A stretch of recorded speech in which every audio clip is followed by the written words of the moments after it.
সকালবেলা আমি সকাল 10টায় পেনি পৌরসভায় এসেছি।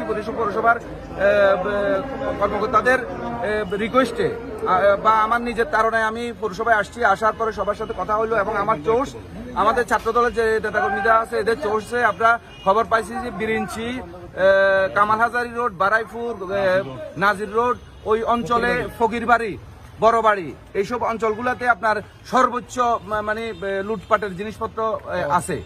তো তার প্রেক্ষিতে আমরা পৌরসভায় এসে পৌরসভার কর্মকর্তাদের সাথে কথা বলে পৌরসভার গাড়ি এবং কর্মকর্তাদেরকে নিয়ে আমাদের মেজর ফাহিম স্যারের সাথে কথা বলে, ওসি সাহেবের সাথে কথা বলে আমরা ওদিকে গেছি, যাই।